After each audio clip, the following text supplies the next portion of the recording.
What you just seen right now is known as the American Indian house hoop dance. This style of old Indian dance, originally hundreds of years old, born in the village of the house, through a young man's dream. Through this style of dance, our older people use hoops, creating images, showing respect to all living life. Some of our older people, when you say that, originally this was very old dance of courtship.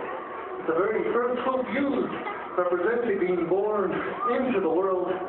Throughout the dance, the images of land, sky, water, animals, birds, bear, elk, deer, horse, tree, flower, turtle, on eagle's nest, even the formation of snake into a ladder are created. Here to my right, this adobe home, this structure, this dwelling, this is the way it would have looked where this dance was born hundreds of years ago. People have been home, very similar to this here. Looking upon the top, you'll notice a large wooden ladder, one of the formations in the middle of the hoop dance. For myself, my name is Gary Whiskey Geek Amayok. I come from a family known as the Chief Burnett and Wapnote Kilkwamikpa, a Wakwabesh Cook family. Originally, my family came from the Great Lakes region of the U.S. My family was relocated. They were moved by the government to the Prairie Band, Potawatomi Indian Reservation in northeastern Kansas, where my family and tribe today reside. Back there behind you, for those of you a little curious, you will see a few photographs hanging up back there documented through the Smithsonian Museum in the Library of Congress in Washington, D.C. In those photographs are pictures of my family, my father, grandfather, three of my great-grandparents, and my grandmother back home on the reservation where they lived.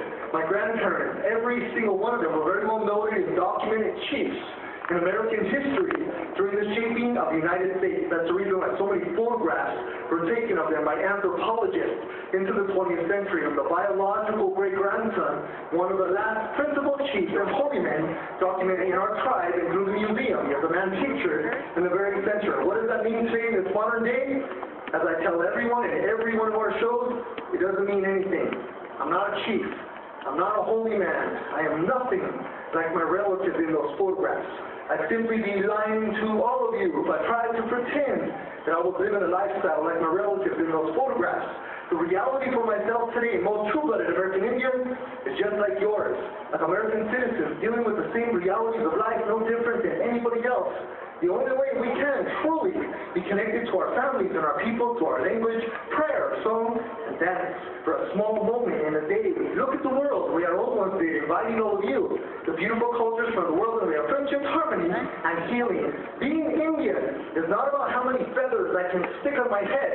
It's not about long hair and braids, piercings, tattoos, beads, fringe, or how macho, tough, and stoic we can pretend to be all day.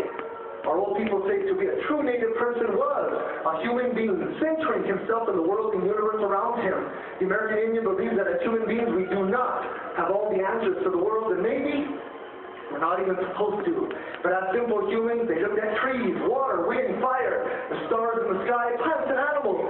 These things around us are so beautiful, made with such precision, beauty, and accuracy, that maybe there was an artist or an architect to the world, and through a song and a dance, the American Indian was not worshiping animals, they were not worshiping the sun or fire, just showing respect to the world that they lived upon. All of you here, each and every one of you come from a very beautiful background, and around the world, we all live under the same sun, moon, and stars above our head. We're all families upon this earth, and should be respectful to each other in the world that we all share. We thank all of you for being here today.